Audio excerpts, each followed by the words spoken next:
The last decade, before profound transformations in Latvia's visual arts took place in the 1980s, saw intensified reflections on the synthesis of arts in various periodicals, mostly in the specialized weekly Literatur un Māksla, translating like literature and art. If one enters the keywords synthesis of arts in the electronic database of articles provided by the National Library of Latvia, there is a steady growth in numbers of materials popping up as the Soviet period progresses from the 1950s to the 1980s. Even if not all newspapers and journals have yet been digitalized, the tendency is quite obvious. Synthesis was conceived as a sort of cure-all, an aim to be achieved, and also as a symptom or expression of the present epoch. It was applied to virtually all spheres of culture, from theater and music to architecture and visual arts.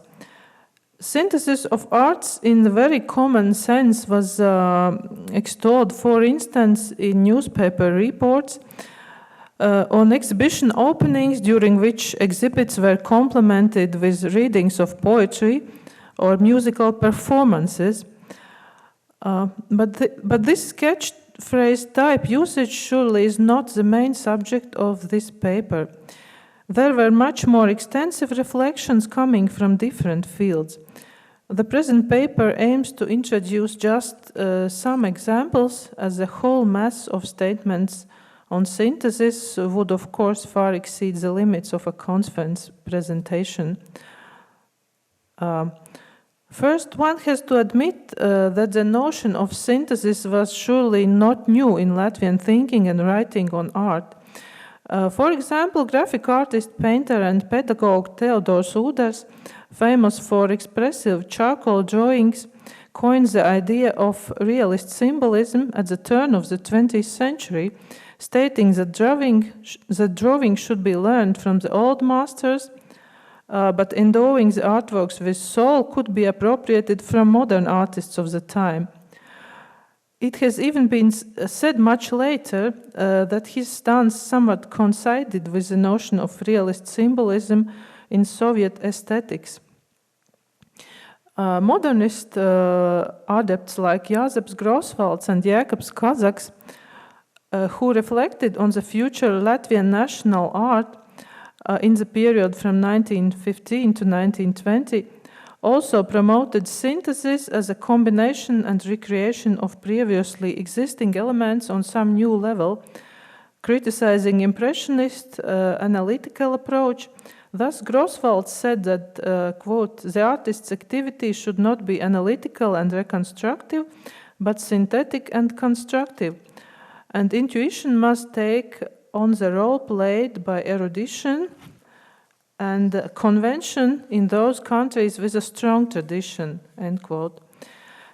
Some authors carried on this message well into the 1920s, but in the 1970s, the old idea partly assimilated in the doctrine of socialist realism that was said to preserve all the best achievements of world culture at once, clearly became topical in a new sense. The first area in which the problems of synthesis were most discussed was, of course, architecture and its relations with visual arts, painting and sculpture. For example, the theoretically minded architect and pedagogue Ivars Strautmanis expanded on the subject in his article titled The Notion of Synthesis and Its Role in the Creation of Contemporary Spatial Environment, published in 1970.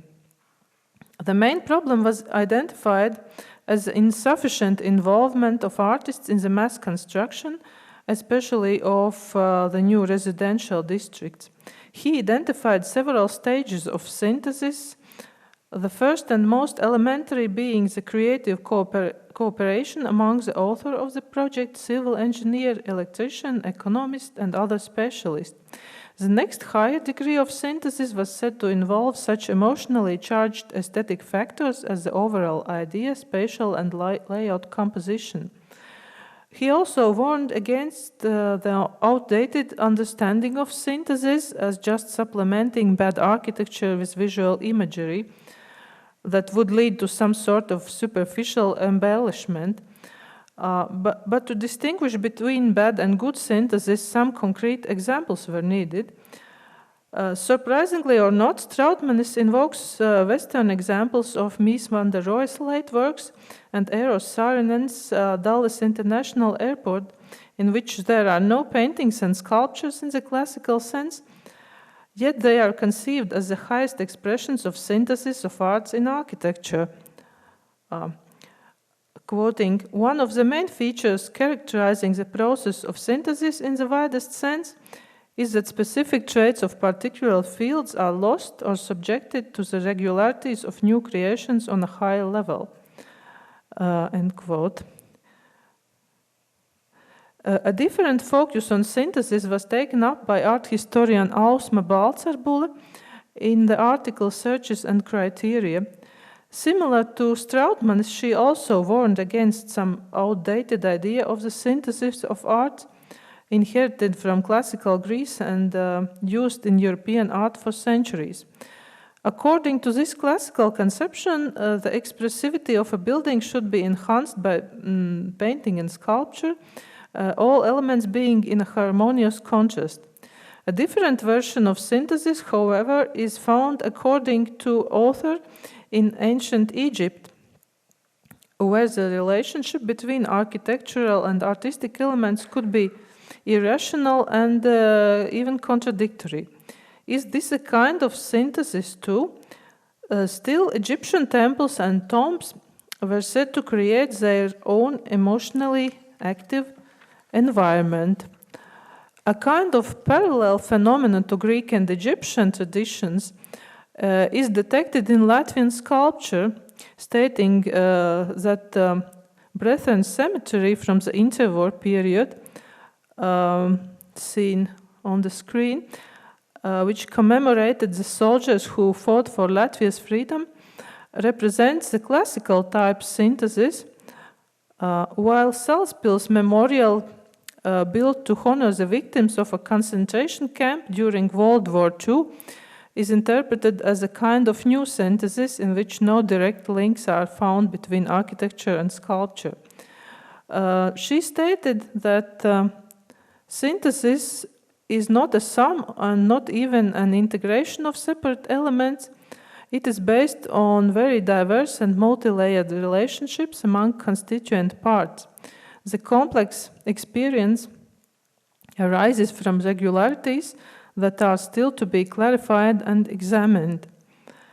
Another prominent art historian of this Soviet-Latvian period, Rasma Lāce, applied this notion of synthesis specifically to painting, writing that, quote, "The 1970s had created a synthetic polyphonic type painting, characterized by abandoning the traditional divisions among genres, absorption and merging of particular genres, and pronounced artistic distancing from visual reality. Most often, this is a figural thematic painting that synthesizes and unites the most diverse stylistic categories, general and particular, emotional and rational, dynamic and static elements, and so forth. This phenomenon is often called associative style in art history, but the notion of association does not embrace the artwork's entire structure, in which synthesis stands out as the most prominent feature." End quote. This tendency was said to be exemplified, for example, by works of such Latvian painters as Džemas Kulme and Indulis Zariņš, in which past and present, permanent and transient elements were juxtaposed along with the synthesis of different themes. But most involved with the issues related to synthesis surely was art historian design theorist and pedagogue Herbert Dubins, whose articles are among the most erudite and elaborated writings on art on the 1960s and 70s. The accents were clearly shifting over time in his writings. Thus, in a 1961 article titled New Program of the Communist Party, Guidebook of the Soviet Art, Dubins expanded on the synthesis between tradition and innovation, as well as content and form. He revealed his clearly Hegelian schooling in transposing the notions of thesis, antithesis, and synthesis to discussions about tradition and innovation, stating that, quote, deprived of its antithesis, namely artistic traditions, modernist innovation becomes senseless and disappears in the void, end quote. The line was drawn between socialist realism as based on world's best achievements and decadent modernism, which severs all ties with the past, clearly echoing the doctrine of socialist realism as it was codified in 1934.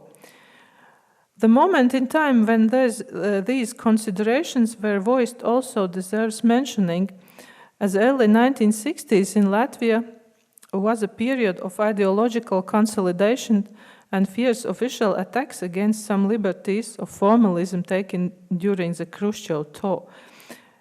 Dubin's contribution seems to clearly support the official view and be actually part of that view, still leaving a certain crack in the statement through which a more contemporary means of expression might be accepted. Comparing two recent Latvian paintings by Valdis Dišlers and Edgars Iltners, Dubins implied that Dišlers was somewhat closer to tradition than Iltners, concluding that artists can differently emphasize the traditional or innovative elements within the artwork's dialectic unity of tradition and innovation, but the synthesis of tradition and innovation is the obligatory precondition for this placement of emphasis. If this synthesis is lacking, no such emphasis is also possible. What remains outside of the author's radar, however, is the very possibility of detecting the presence of absence of synthesis apart from one's subjective judgment, somehow elevated to the height of an objective criterion. Also, this kind of reasoning seems to perfectly exemplify what Boris Groys has described in his communist postscript, that a statement according to communist logic should not be logically valid but paradoxical and contradictory, thus embracing the wholeness of reality. What was not analyzed by Groys, however, is the actual impossibility to verify if any such paradoxically whole guidelines given to artists were fulfilled or not, opening the door for the widest scope of arbitrary subjective judgments. A later and more extensive article, A Few Problems of Synthesis Today, by Dubins, however, shows a much wider scope of what are the elements to be synthesized. Referring to the Russian philosopher and culturologist Moisei Kagan's conception, Dubins distinguished the open connection between the elements like, for example, circus performances, the closer connection between architecture and fine arts, still retaining a certain level of independence for its elements, and, for example, theater and opera, in which the merging of components is so complete to engender a totally new art. But he continues, the present epoch reveals not so much a synthesis of different arts as a fusion of types and genres within one kind of art, as well as of those of closely related arts. Examples he mentions are such as merging of ceramics and sculpture, textile art and sculpture, the so-called plastic textiles, some of which are displayed here, also here. Also mentioning graphic artists taking up painting, painters turning to sculpture, sculptors engaging in graphic arts, etc. But are these transformations to be always applauded?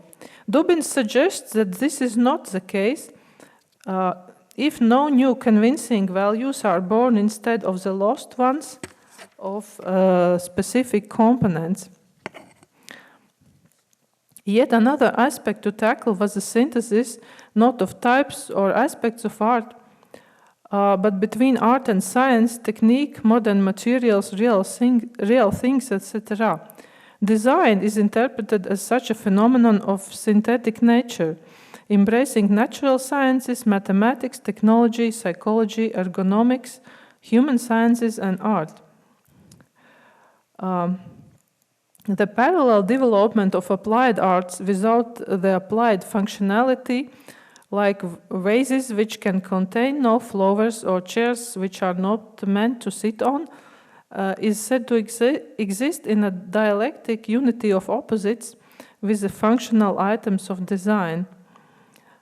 Inspired by some popular Russian authors of the time like Yeremeyev and Kagan, Dubins reiterates the statement about the primeval syncretism later replaced by differentiation, but the present topicality of synthesis is said to confirm the negation rule of dialectical materialism, quote.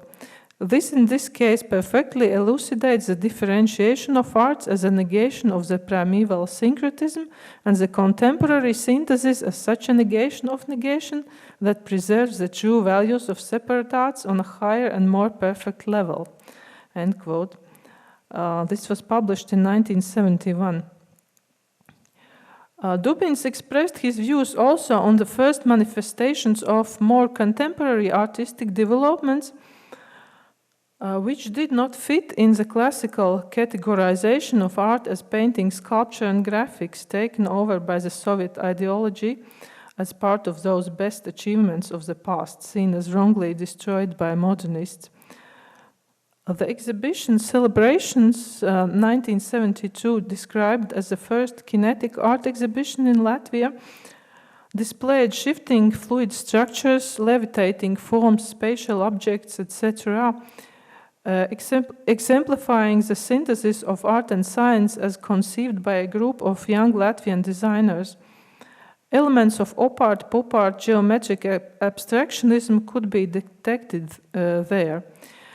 According to Ieva Stachovska, researcher at the Latvian Center for Contemporary Art, the hybrid boundary erasing practice of these authors revealed the heterogeneity of Soviet art and marked yet another constellation between the ideologically correct realistic approach and the semi- or non-official art practices being pursued mostly in the so-called secondary publicity or private spaces. The password for this zone was design, though it served more as a label with which these experimental practices were legalized in the official art system, end quote. One should add that the legacy of Russian constructivism, especially of the Latvian Gustavs Klucis, was of key importance here. Its formal achievements gradually legitimized by its clearly communist commitments. Dubins, reviewing this exhibition,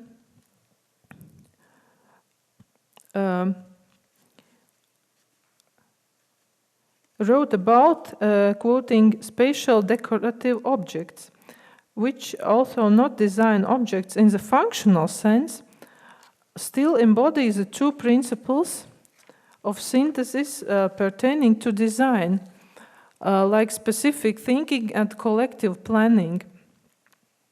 These objects were characterized as, quote, one of the many specializations of design.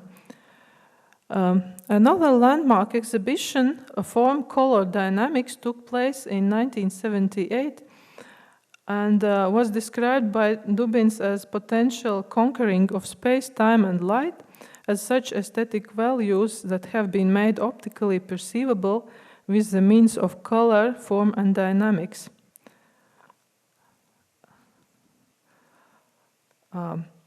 Dubins also wrote in the exhibition leaflet about the participants, designers Valdis Celms, Artūrs Riņķis, and Anduls Krūmiņš, quote, "The values created by those three are the values of ensemble. These are fully revealed only together with surrounding buildings and nature. They are revealed as synthesis of many factors. These values are aimed at people who need a perception of space with inner activity to enable his aesthetically significant cognition of the newly created kinetic environment, to master the inspiring meaning of activity, to notice the primeval in the contemporary, unknown in the familiar, unusual in the common, and miracle in the everyday," end quote. To sum up Dubin's views, they are surely not very original, as he himself made clear, referring to various authors topical in the USSR at the time. However, he did much to put many topical ideas in Latvian and spread them to a wider public. In conclusion, it is worth noticing that these phenomena of the 1970s have begun to gain more attention of Latvia's researchers during the last 5 years or so. At least a number of publications have emerged in this period, some displayed here, and maybe some of you have seen or read some of them. And they allow to get more detailed information on these kinds of practices. Also, in the abstract, I put forward the question of whether these speculations on synthesis just followed the developments in art itself, or in fact directed and encouraged that artistic practice. This seems to be a bit of a chicken and egg question, which keeps raising interest, yet avoids any definite answer. And most likely it was working both ways. Thank you for attention.